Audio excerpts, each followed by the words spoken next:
வணக்கம். என் குருநாதர் எழுத்து சித்தர் பாலகுமாரர் அவர்களை மனதார வணங்கிவிட்டு உங்களுடன் பேசுகிறேன். நான் உங்கள் ராம்ஜி.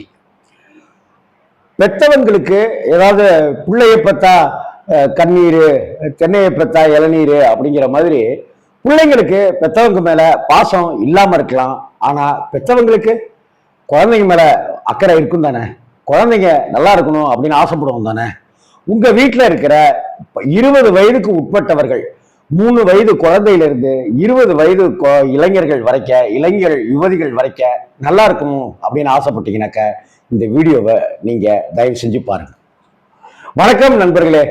மே 4 தேர்தல் நெருங்குது, ரிசல்ட் நெருங்குது. இதையொட்டி தான் இந்த வீடியோவை நான் உங்களுக்கு கொடுத்தே ஆகணும், சொல்லியே ஆகணும்னு நான் பயப்படுறேன். நான் தயவு செய்து பெத்தவங்களா இருக்கிற நீங்க ஒவ்வொரு 40 வயதுக்கு உட்பட்டவர்களா இருந்தீங்கன்னாக்க அந்த வீடியோ உங்களுக்கானது தான். இந்த வீடியோ உங்களுக்கானது தான். தாவேகா அப்படிங்கிற ஒரு கட்சி கடந்த 2 வருடத்துல முளைச்சாலும் முளைச்சுது. விளையும் பயிர் முளையிலேயே தெரியுங்கிற மாதிரி ஒரு விளைந்து கொண்டிருக்கிற ஒரு பயிரை ஒரு யானை புகுந்து நாசம் செய்தது போல விஜய் அவர்கள் அப்படி நாசமாக்கிட்டு இருக்காரோ அப்படின்னு தான் எனக்கு என்ன தோணுது. அந்த அரியா பருவத்துல இருக்கிற அந்த இளைஞர்களையும் யுவதிகளையும் என்னென்னமோ பாடுபடுத்திட்டு இருக்காரு விஜய் அப்படிங்கிறத கடந்த 2.5-3 வருடங்கள்ல நாம கண்கூடாவே பார்த்தோம். எஸ்கேபிசம் அப்படிங்கிற ஒரு விஷயம் அது விஜய் கிட்ட இருந்து இன்னைக்கு இளைஞர்கள் கத்துக்கக்கூடிய ஒரு பாடமா இருக்கு. அது நினைக்கும் போது பயமாவும் இருக்கு. எந்த ஒரு விஷயத்துக்கும் நான் பொறுப்பெடுத்துக்கிறேன் அப்படின்ற ஒரு விஷயத்த விஜய் மேற்கொள்ளவே இல்லைங்கிறது தான் வருத்தமான விஷயம். முக்கியமானது கரூர் சம்பவம். கரூர் சம்பவத்துக்கு அவன் காரணம் இவன் காரணம்னு எவனையோ காரணம் சொன்ன விஜய் நான் தான் காரணம்னு ஏன் சொல்லாம இருந்தான்? அதுலதான் அவனுடைய அரசியல் கேவலம் அரங்கேறி இருக்கு. அதுக்கு அந்த இடத்துல நின்று இருந்தாலோ அல்லது ஏர்போர்ட்ல சார் இவ்வளவு பேர் இறந்துட்டாங்க சார், இவ்வளவு பேர் இறந்துட்டாங்க சார்னு ஒருத்த கத்திட்டு இருந்தாங்களே பத்திரிகைக்காரங்க, அப்ப பதில் சொல்லி இருந்தாக்க அவன் நியாயமானா இருந்திருப்பான். ஆனா இது நியாயமா மாறு அப்படின்னு விஜயை பார்த்து நாம தலையில அடிச்சுக்க வேண்டிய சூழ்நிலை ஏற்பட்டிருக்கு. 2வது காரணம், இன்ஸ்டாகிராமையும் பேஸ்புக்கையும் ட்விட்டரையும் வச்சுக்கிட்டு அரசியல் நடத்திடலாங்கிற மிக மிக மோசமான வழிகாட்டுதலின்படி இளைஞர்களை தம்பக்கம் குறி வச்சு இழுத்திருக்கிறதையும், இளைஞர்கள் ஏற்கனவே செல்போன்ல இருக்கிறதையும் இன்ஸ்டாவிலேயே மூடிட்டு இருக்காங்கன்றதையும் நாம சொல்லிக்கிட்டே இருக்கிறோம், பார்த்து பயந்துகிட்டே இருக்கிறோம். இந்த சமயத்துல விஜய் தன்னுடைய பிஆர்ஓவா, சம்பளம் இல்லாத ஒரு பிஆர்ஓவாவே 20 வயதுக்கு உட்பட்டவர்களை மாத்தி வச்சிருக்கான் அப்படிங்கிறதையும் இதன் மூலமா நம்ம பார்க்கிறோம். சரி, எல்லாத்துக்கும் மேல உங்களுக்கு சாக்லேட் வேணும்னா அழுது அடம்பிடிப்பீங்கல்ல, உங்களுக்கு அந்த ஒரு ஷர்ட் டிஷர்ட் வேணும்னாக்கா அழுது அடம்பிடிப்பீங்கல்ல, உங்களுக்கு இந்த செல்போன் வேணும்னாக்கா உங்க அப்பா அம்மாட்ட கேட்டு அடம்பிடிப்பீங்கல்ல, அது போல இந்த நம்ம விஜய் மாமாவுக்கு ஓட்டு வேணும்னு அழுது ஆர்ப்பாட்டம் பண்ணுங்க. உங்க வீட்டுல இருக்க தாத்தா பாட்டியை டார்ச்சர் பண்ணுங்க, உங்க அத்தை மாமாவை டார்ச்சர் பண்ணுங்க, சித்தப்பன் பெரியப்பன் மாமன் மச்சின பெரியம்மா பெரியாத்தா சின்னாத்தா வப்பாத்தாவா சொல்லுவாங்க, அப்பத்தாவா வப்பாத்தானா வேற ஆயிடும், அப்பத்தானே எல்லாரையும் டார்ச்சர் பண்ணுங்கன்னு ஒரு 3 வயசு குழந்தை அழுதுகிட்டே பேசுற வீடியோ போடுற அளவுக்கு தரம் கெட்டு போயிருக்கு. விஜய் சங்கீதாவை விட்டுட்டு போனா என்னங்க, விஜய்க்கு நான் அக்காவா இருக்க, தங்கச்சியா இருக்க, ஏன் பொண்டாட்டியாவே இருக்க அப்படின்னு சொன்ன ஒரு நாகரிகமற்ற செயலையும் நம்ம பார்க்க முடிஞ்சுது. விஜய் வருவாருங்க, சரி எத்தனை தொகுதிக்கு ஜெயிப்பாரு? கண்டிப்பா 20 தொகுதி ஜெயிச்சிருவாருங்க, அவர் தாங்க சிஎம். ஏண்டா தற்குறிகளா அப்படின்னு எல்லாருமே கேட்கறதுக்கு இருக்கிற மாதிரியே நீங்களும் பதில் சொல்றீங்களா தற்குறிகளான்னு தான் நம்மளும் கேட்க வேண்டியதா இருக்கு. ஏன்னா 27 தொகுதியில ஜெயிச்சா எப்படிங்க சிஎம் ஆக முடியும்?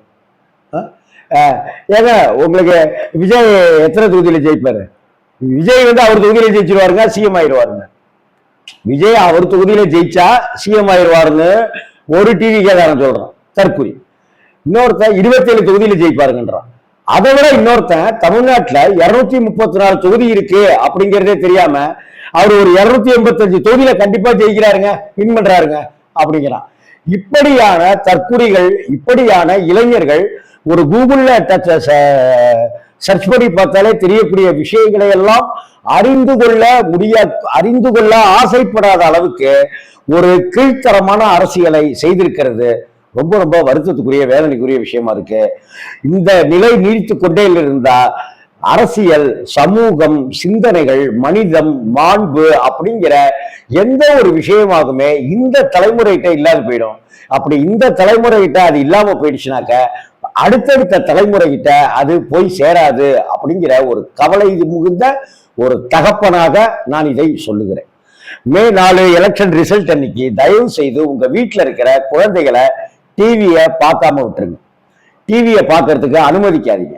ஏதாவது ஒரு கோயிலுக்கோ அல்லது ஏதாவது ஒரு கிரவுண்டுக்கோ அல்லது ஏதாவது ஒரு விளையாட்டு திடலுக்கோ அல்லது ஏதாவது ஒரு பொழுதுபோக்கு இடத்துக்கோ தயவு செய்து கூட்டிட்டு போயிருங்க. அதே போல உங்களுடைய டீனேஜ் பசங்களையும் டீனேஜ் யுவதிகளையும் தயவு செய்து உங்க கூடவே வச்சிருங்க, கண்காணிப்போட வச்சிருங்க. மனநலம் சம்பந்தப்பட்ட ஸ்னேகா மாதிரியான அமைப்புகள் நம்பர்லாம் என்னப்பா அப்படிங்கிறதெல்லாம் கேட்டு வாங்கி வச்சுக்கோங்க. அன்னைக்கு இந்த இளைஞர்களை பாதுகாக்க வேண்டிய பொறுப்பு ஒவ்வொரு தனி மனிதனுக்கும் இருக்கு. எங்க வீட்டில இருந்து 4 தெரு தள்ளி இருக்கிற ஒரு பையனை பாதுகாக்க வேண்டிய கடமையும் எனக்கு இருக்கு, என் பையனை பாதுகாக்க வேண்டிய கடமையும் எனக்கு இருக்கு. அதனால இந்த ரிசல்ட் அன்னைக்கு விஜய் முதல்வராயிருவாரு அப்படின்னு நினைச்சிட்டு இருக்கிறவங்க என்ன வேணாலும் முடிவெடுப்பாங்க. டக்குன்னு பிரெயினே மாறி அப்படியே மூளை பிறழ்ந்து போய் இருக்கக்கூடிய ஒரு சூழ்நிலை கூட ஏற்படலாம். விஜய் விஜய் விஜய் விஜய்னு கத்துறாங்கல்ல, அவங்களுடைய கெதி ஒரு பொண்ணு பைத்திய மாதிரி கத்துனான். ஆமாண்டா, விஜய் என்னைய கூப்பிடட்டுட்டா என் புருஷனே என்னை அனுப்பி வைப்பான்டா விஜய்ட்டன்னு சொன்ன பெண்கள்லாம் என்ன ஆக போறாங்களோன்னு பயமா இருக்கு. விஜய் சங்கீதாவை விட்டுட்டு வந்தா என்ன, சங்கீதா ஒர்த்தே இல்லைங்கன்னு விஜய் மேடையில பேசலாம். அதுக்கு கை தட்டுற அளவுக்கு ஒரு பொண்டாட்டிய தரம் கெட்டு மேடையில பேசுகிற ஒரு ஆண் மகனை கைத்தட்டி ரசித்து விசிலடித்து பாராட்டுகிற அளவுக்கு இந்த சமூகத்தை மாற்றி வச்சிருக்கிற விஜயை சூழ்ந்து கொண்டிருக்கிற அந்த தற்குறி ரசிகர்கள் பாவம். அந்த இளைஞர்கள் என்ன பண்ணுவாங்க? ஒரு 3 வயசு குழந்தைய உசிப்பு விட்டுட்டான்ல. இப்ப இது தேர்தல் ஆணையத்தின்படி தேர்தல் ஆணைய சட்ட விதிகளுக்கு அப்பாற்பட்டதா? கிடையாது, உட்பட்டது. அதே போல அந்த ப்ளூ வேல் அப்படிங்கிற அந்த ஒரு விளையாட்டுக்கும் விஜய் நீங்க உங்க அப்பா அம்மாட்டெல்லாம் அடம்பிடிச்சு விசிலுக்கு ஓட்டு போட சொல்லுங்க அப்படின்னு சொல்றதுக்கும் என்ன விஷயம்? ஒருத்தன் சொல்றான், வீடியோ போட்டிருக்கான் வைரலா, எங்க விஜய்க்கு நான் ஓட்டு போட்டாங்க அந்த கோபத்தோட வரேன் நான் அப்படின்னா. என்னடா செஞ்ச அப்படின்னு கேட்கறானுங்க ஃப்ரெண்டு. அதுக்கு அவன் சொல்றான், பார்த்த ஓட்டு மிஷின்ல உதயசூரியன் இருந்துச்சு, நந்து நந்து நந்து நந்து நந்து நந்து நந்து என்னுடைய கோபம் தீர குத்திட்டாங்க. விஜய் வராம இருக்கிறதுக்கு திமுக தான். ஏண்டா உதயசூரியன்ல போய் குச்சினாக்க உதயசூரியனுக்கு தான் ஓட்டு விடும். யாரை பார்த்தாலும் தாவேக்காக்கு ஓட்டு போட்டேன் தாவேக்காக்கு ஓட்டு போட்டேன்றான். தனியா கூப்பிட்டு சும்மாங்க என் பையன் கோச்சுக்குவாங்க அப்படின்றாங்க. ஏன்னா அந்த வீட்டுல பல திமுக அதிமுகன்னு கடந்த 50 ஆண்டு கால திராவிட கட்சிகளுடைய அந்த பல விஷயங்கள் அங்க போய் சேர்ந்திருக்கு அந்த குடும்பங்களுக்கு. இன்னைக்கு இருக்கிற மகளிர் உரிமை தொகை இல்லைங்க, அன்னைக்கு வந்த கர்ப்பிணி கால பேறுகால தொகை அப்படிங்கிற விஷயத்துல இருந்து பல விஷயங்கள் இந்த திராவிடர் ஆட்சியிலிருந்து திமுக அதிமுக ஆட்சியிலிருந்து நிறைய பலன் பெற்றவர்கள்.